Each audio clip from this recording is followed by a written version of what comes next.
Comme annoncé dans un précédent article, les personnes impactées par le projet du 4 ponts à Abidjan n'ayant pas encore perçu leur indemnité ont effectivement investi ce mardi 1er décembre 2020 dans la matinée le siège local du projet du train urbain d'Abidjan, TUA, situé au sein de la maison des jeunes à Yopougon en vue de réclamer leur argent. Un attroupement des personnes déguerpies du projet du 4 ponts ce mardi 1er décembre 2020 matin devant la maison des jeunes à Yopougon abritant le siège local du TUA. Elles sont venues par centaines à ce rendez-vous ce mardi matin pour s'enquérir de la situation concernant le paiement de leur indemnité. L'atmosphère était surchauffée dans les locaux du TUA de Yopougon.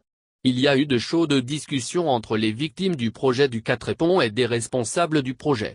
Ces derniers ont tenté désespérément d'expliquer pourquoi des personnes impactées n'avaient pas encore reçu leur argent malgré le démarrage du déguerpissement dans la commune de Yopougon depuis le vendredi 27 novembre 2020. Le ton est monté d'un cran entre les deux parties. M.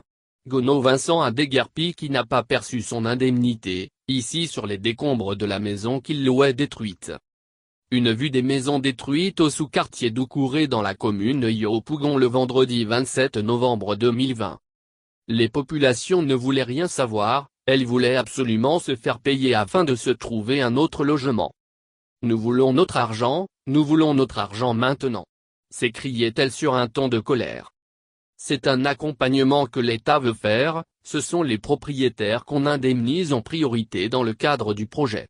Tentait de rassurer en vain une responsable du TUA en réponse à la préoccupation des déguerpis ou ceux qui sont en instance de déguerpissement mais n'ayant pas touché leur indemnité. Ils sont nombreux ceux qui n'auraient pas perçu leur argent et qui ont été déguerpis, que ce soit propriétaires résidents et non résidents, ou locataires. Ils ont été estimés à plus de 600 personnes, selon un recensement effectué par le président de l'ONG Colombe Ivoire partenaire de la BAD dans le cadre de ce projet. Climat d'insécurité généralisé dans les sous-quartiers situés sur l'emprise du pont. M.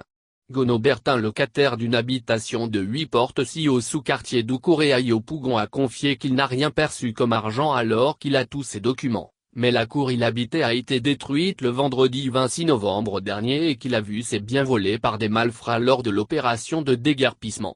Tout comme M. Gono, aucun locataire de son ancien lieu d'habitation n'aurait été indemnisé, excepté le propriétaire de la cour qui serait passé à la caisse, se désole-t-il. C'est pratiquement les larmes aux yeux qu'une dame a affirmé qu'elle a vu son domicile détruit par les machines alors qu'elle était absente. Elle n'aurait pas pris le soin d'enlever ses effets puisqu'elle n'était pas informée de l'opération de déguerpissement. Elle affirme dormir actuellement dans un lieu de vente d'alcool frelaté avec son fils. Ceux qui n'ont pas encore été déguerpis mais en instance de partir dénoncent une situation d'insécurité générale dans les sous-quartiers, des malfrats profiteraient de la situation trouble pour voler chez eux. En tout cas, la situation des personnes impactées par la construction du 4 ponts est extrêmement grave. L'État doit faire en sorte que les populations qui habitent sur l'emprise du pont perçoivent tous leur argent avant le déguerpissement comme l'avait indiqué la Banque africaine du développement, BAD, le partenaire du projet.